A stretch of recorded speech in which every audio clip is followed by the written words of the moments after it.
अगर आपका सपना नीट 2025 क्रैक करना है और आपने सपना देख रखा है एमबीबीएस का, तो 100% है कि अब ज्यादा से ज्यादा 4 महीना और बचा है, क्योंकि 4 मई को पेपर होने वाला है और बच्चों के माइंड में टेंशन स्टार्ट हो गया होगा।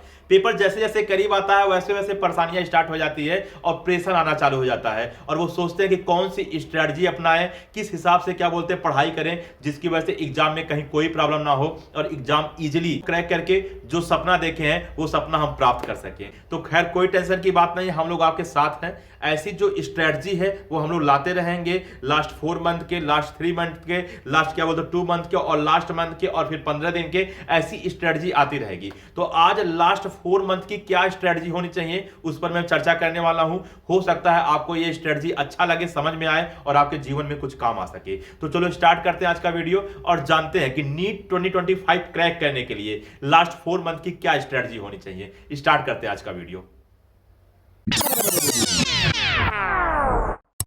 हेलो स्टूडेंट्स, मैं अनूप राय, मेरे YouTube channel spark of classes पर आप सभी लोग का स्वागत है। तो जैसा कि आप लोग स्टार्टिंग में सुने होंगे और थंबनेल पर देखे भी होंगे कि लास्ट 4 मंथ की स्ट्रेटजी की बात हो रही है, वो भी नीट 2025 एग्जाम क्रैक करने के लिए। तो स्टूडेंट मैं आपको बता दूं कि बहुत ज्यादा बात घुमा के नहीं, अगर हम सीधे टॉपिक पे बात करें तो सबसे पहला पॉइंट क्या है कि आपको ये देखना है कि आपका सिलेबस क्या क्या है, क्योंकि बहुत सारे स्टूडेंट को तो अभी ये भी नहीं पता है कि सिलेबस में कौन सी चीज है और कौन सी चीज निकाल दी गई है। वैसे मैं जानता हूं कि लगभग 80% स्टूडेंट जो नीट की तैयारी कर रहे हैं वो सिलेबस जानते होंगे, लेकिन हो सकता है 20% स्टूडेंट ऐसे हो जिन्होंने ध्यान नहीं दिया है। पूरा इंडिया छोटा नहीं है, बहुत बड़ा है और बहुत प्रकार के लोग भी हैं। तो पहला पॉइंट यह है, अगर मैं स्टार्टिंग से बताऊं कि आपको सिलेबस जानना है कि आपके नीट में कौन कौन से क्वेश्चन कहां कहां से आने वाले हैं। ठीक, तो आपको यह जानना है। अगर आपको सिलेबस के बारे में नहीं पता है, अगर आप सिलेबस जानना चाहते हो तो आपको एक वीडियो दिख रहा होगा। सुमन मैम ने इस वीडियो में पूरे सिलेबस का जिक्र किया है, आप ये वाली वीडियो देख सकते हो। हाँ स्टूडेंट, एक चीज के लिए मैं माफी चाहता हूं, मैं बच्चों को कहा था कि अगर आपको नीट के इंपॉर्टेंट टॉपिक पर वीडियो चाहिए तो आप कमेंट करो। बहुत सारे बच्चों ने किया था, लेकिन मैं थोड़ा सा क्या बोलते हैं अपने जहां पे वीडियो बनाता था, यानी जहां मेरा सेटअप था, जहां मेरा स्टूडियो था, मैं वहां पे नहीं हूं। मैं थोड़ा बाहर आया हूं कुछ काम से, इसी वजह से मतलब मैं वीडियो ला नहीं पा रहा हूं। लेकिन जितने भी लंबे वीडियो हैं वो सारे के सारे बड़े वीडियो मैं जल्द से जल्द आऊंगा जब मैं स्टूडियो पे पहुंच जाऊंगा। तो मुझे कम से कम 1 से 2 हफ्ते का और समय दें, मैं इंपॉर्टेंट टॉपिक्स पर भी वीडियो लाऊंगा। तो माफ करिएगा, आप लोगों ने कमेंट भी किया था, मैंने कहा भी था, लेकिन मैं स्टूडियो पे नहीं हूं और वो वीडियो थोड़ा लंबा है क्योंकि फिजिक्स का, केमिस्ट्री का, बायो का सारे इंपॉर्टेंट टॉपिक का नाम बताना और उसको समझाना थोड़ा वो लंबा वीडियो जाएगा। इसीलिए अभी 10 मिनट का, 15 मिनट का, ठीक है ना, क्या बोलते हैं 20 मिनट का, इससे ज्यादा बड़ा वीडियो नहीं बना पा रहा हूं क्योंकि मैं स्टूडियो पे नहीं हूं, तो क्षमा चाहता हूं, लेकिन वीडियो आएगा जरूर। खैर आगे बात करें स्ट्रेटजी पे, तो स्ट्रेटजी पे तो मैंने आपको बताया कि आपको सिलेबस जानना जरूरी होगा। सिलेबस सुमन मैम का आप वीडियो देखकर जान सकते हो।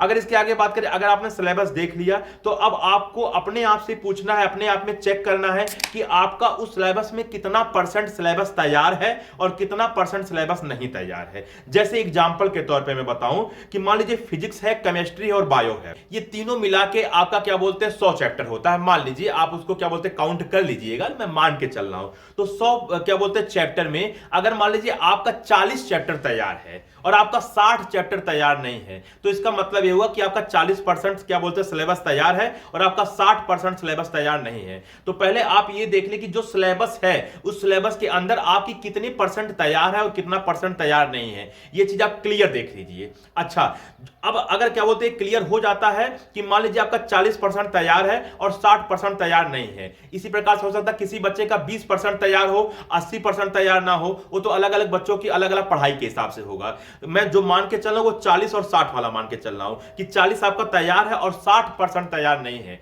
तो आपको क्या करना है, जो 40% तैयार है उस पे आपको क्या बोलते हैं रिवीजन करते जाना। पर डे एक चैप्टर आपको रिवीजन करना है, फिजिक्स का, केमिस्ट्री का, बायो का एक एक चैप्टर आपको रिवीजन करना है पर डे। ऐसा कोई दिन नहीं होना चाहिए कि आप रिवीजन ना करो। और दूसरी बात यह है कि जो 60% आपका तैयार नहीं है उस 60% पे अब आप टाइम दोगे और टाइम बांट के दोगे। ऐसा नहीं है कि केवल आप बायोलॉजी ही पढ़ रहे हो लेकिन फिजिक्स और केमिस्ट्री को क्या बोलते हैं छोड़ दे रहे हो, या फिजिक्स पढ़ रहे हो केमिस्ट्री और बायो को छोड़ दे रहे हो। ऐसा नहीं है, आपको क्या करना है कि आपको तीनों सब्जेक्ट को बराबर पढ़ना है। हाँ, कोई सब्जेक्ट अगर ऐसा आपका है कि मान लीजिए वो सब्जेक्ट आपका थोड़ा सा आपको कठिन लग रहा है, जैसे मान लीजिए केमिस्ट्री है, ठीक है ना। अच्छा, केमिस्ट्री का एग्जांपल क्यों लिया? क्योंकि केमिस्ट्री हमें बहुत कठिन लगता था, तो मैं जो जैसा होता हो वैसा ही सोचता है, तो मुझे लगता हो सकता है बच्चों का केमिस्ट्री कमजोर हो, ठीक है ना। तो जैसे केमिस्ट्री क्या बोलते हैं, तो केमिस्ट्री अगर मान लीजिए आपको टफ लग रहा है तो आपको उसको छोड़ने की जरूरत नहीं है।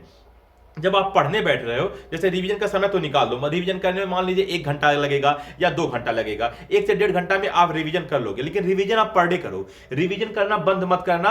अन्यथा क्या होता कि एग्जाम के दौरान जो सिलेबस आपका तैयार भी होता है ना, वो भी आप भूल जाते हो। लेकिन उसको इतना रिवीजन कर लो, उसको इतना रिवीजन कर लो कि आपके वो माइंड में पूरी तरह से बैठ जाए। कहा गया है कि मतलब क्या बोलते हैं, करत करत अभ्यास ते जड़मत हो सुजान, रस्सी आवत जात सिल पे पड़त निशान। मतलब इतना उसका अभ्यास हो जाना चाहिए कि जो फार्मूला है ना, वो आपके आंखों और दिमाग दोनों में बस जाए, ठीक है ना। और जो क्या बोलते हैं आपका तैयार नहीं है, उस पर क्या करना कि आपको तैयारी अच्छे से करना है, लेकिन टाइम आपको डिस्ट्रीब्यूट करके करना है। फिजिक्स, केमिस्ट्री और क्या बोलते हैं जो बायो है, अब उसमें से जो चैप्टर आपका नहीं तैयार है या जो सब्जेक्ट आपका सही से नहीं तैयार है, आपको उसको इग्नोर मत करना है।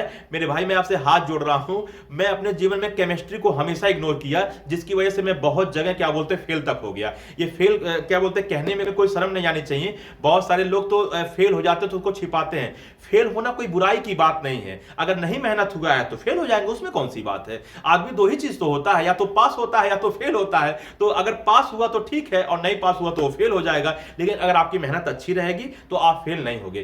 फेल होना कोई गुनाह की बात नहीं है, और ये भी नहीं कहता कि बहुत गर्व की बात है। बस बात है कि अगर आप मेहनत किए रहोगे तो आप पास होगे, अगर मेहनत नहीं किए रहोगे तो फेल होगे। तो अगर आपकी कोई एक सब्जेक्ट है, जैसे केमिस्ट्री ही मान लिया, या आप अपने हिसाब से अपनी कोई भी वीक सब्जेक्ट देख लीजिएगा, अगर आप उस वीक सब्जेक्ट पे अगर आप समय नहीं दे रहे हो, उसे आप इग्नोर कर रहे हो, उसे आप अनदेखा कर रहे हो, तो मेरे भाई मैं आपसे कहता हूं कि वही ले जाके आपको एक दिन ऐसा पटक देगा कि बीच रास्ते में ले जाके पटक देगा। यानी कि जिस दिन आपको सबसे ज्यादा युद्ध की जरूरत होगी, जिस दिन आपको सबसे ज्यादा क्या बोलते हैं उस सब्जेक्ट की जरूरत होगी, उसी दिन उसका पेपर आपको सबसे टफ लगेगा।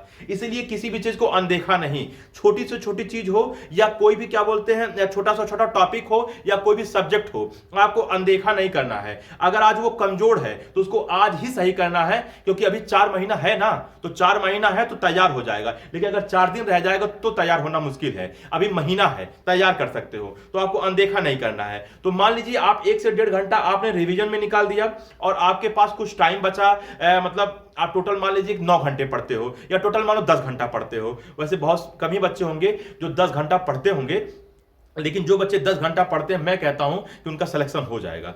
तो 1 घंटा अगर आप रिवीजन में निकाल दिए तो भी आपके पास 9 घंटा बच रहा है। अब 9 घंटे में क्या करना है, आपको 3 घंटा केमिस्ट्री, 3 घंटा क्या बोलते हैं फिजिक्स, और 3 घंटा बायो के उन चैप्टर्स पे देना है जो चैप्टर आपका बिल्कुल तैयार नहीं है। लेकिन उसमें से अगर कोई एक ऐसा सब्जेक्ट है जो आपका कमजोर है, उस पर आप एक्स्ट्रा समय दो। अब आप कहोगे एक्स्ट्रा समय सर कैसे? जैसे आप जो 9 घंटा पढ़ने जा रहे थे, उसमें से 4 घंटा आप क्या बोलते हैं, या 5 घंटा मान लीजिए, आप जो कठिन वाला सब्जेक्ट है उस पर दीजिए, जो आपको टफ लग रहा है, जो आपको नहीं आता है, जो भी नहीं आता आप जानते हो, जैसे मुझे केमिस्ट्री नहीं आता है, तो आप उसमें 5 घंटा दो। लेकिन अब उस 9 में से 4 घंटा बचा, 2-2 घंटा आपको जो सब्जेक्ट आता है उस पर दो। ठीक, तो ये तो हो गया समय डिस्ट्रीब्यूशन का।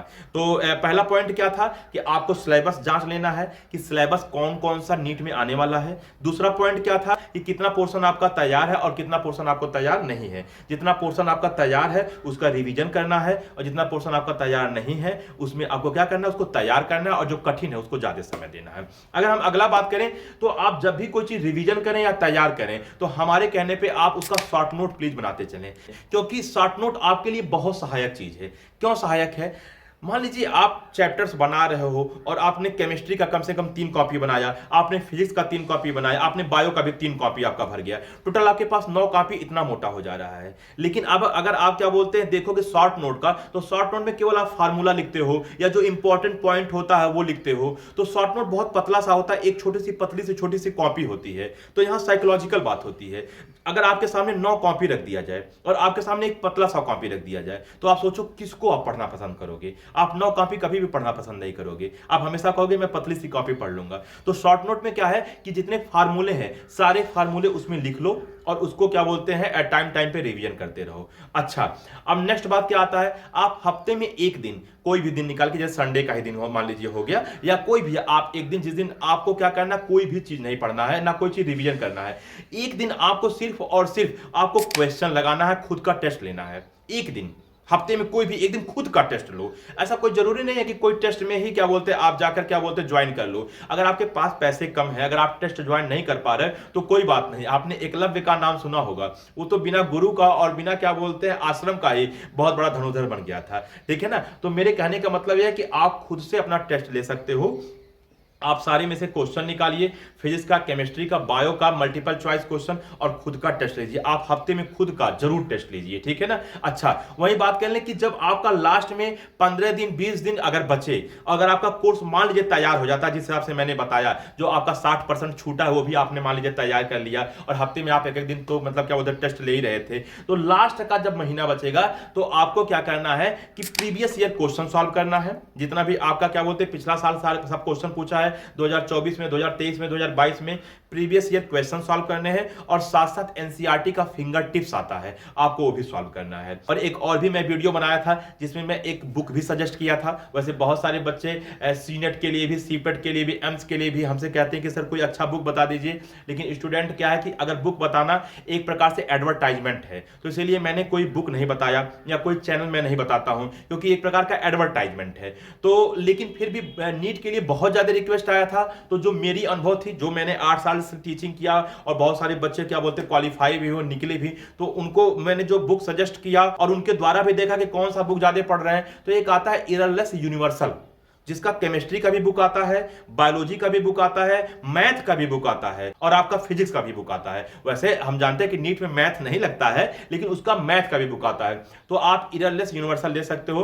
एररलेस यूनिवर्सल कहां से लेना, आपको लिंक क्या बोलते हैं नीचे मिल जाएगा, वहां से आप ले सकते हो। बात समझ में आया कि नहीं आया? तो ठीक है स्टूडेंट, इस वीडियो में इतना ही। मैंने आपको सारी स्ट्रेटजी बता दी कि कैसे आपको ये 4 महीना तैयारी करना है। एक बार फिर से समराइज कर देता हूं। आपको सिलेबस चेक करना है, दूसरा उसमें देखना है कितना पार्ट तैयार है और कितना पार्ट तैयार नहीं है, तीसरा आपको उन चैप्टर पे ज्यादा फोकस करना है जो आपका तैयार नहीं है, और जो चैप्टर आपका तैयार उसका रिवीजन करना है। चौथा पॉइंट है कि संडे के दिन या किसी एक दिन हफ्ते में आपको खुद का टेस्ट लेना है। पांचवा बात क्या है कि जब आपका पूरा का पूरा चीजें तैयार हो जाएगा, तो तैयारी के बाद लास्ट में आपको क्या करना है, फिंगर टिप्स और प्रीवियस ईयर क्वेश्चन सॉल्व करना है। और एक चीज मैंने बीच में बोला जो कि भूल गया हूं, शॉर्ट नोट बनाना बिल्कुल मत भूलना। तो इस हिसाब से आप तैयारी करिए, बिल्कुल आपका क्रैक हो जाएगा। मैं जानता हूं कि कंपटीशन बहुत ज्यादा है, कंपटीशन बहुत ज्यादा हाई है, लेकिन मेहनत करने वाला बच्चा कभी भी असफल नहीं हो सकता है। और अगर वो एक बार 2 बार असफल हो भी गया, फिर भी अपने जीवन में जो बाजी है, जो मेन बाजी है, उसको मार के ही ले जाएगा। तो ठीक है स्टूडेंट, इस वीडियो में इतना ही। ऐसे अलग अलग क्या बोलते हैं एग्जाम पे अगर आपको स्ट्रेटजी चाहिए तो मैं आपको स्ट्रेटजी जरूर बताऊंगा। लास्ट 4 मंथ, 3 मंथ, 2 मंथ, जैसा ही एग्जाम करीब आता जाएगा, स्ट्रेटजी पे वीडियो मिलता रहेगा और ऐसे टिप्स आपको मिलते रहेंगे। अगर आपको वीडियो अच्छा लगा है तो आप कमेंट में जरूर बताना कि सर वीडियो अच्छा लगा है। अगर वीडियो आपको अच्छा नहीं लगा है, कहीं कोई कमी लगा है, तो भी आप बताना, क्योंकि अपनी अच्छाई जानने से ज्यादा इंपॉर्टेंट अपनी बुराई जानना है, अपनी कमियां जानना है। क्योंकि जब तक आप कमी बताओगे नहीं, तब तक हम दूर कैसे करेंगे। तो इस वीडियो में इतना ही, मिलते हैं अगले वीडियो में, तब तक के लिए जय हिंद।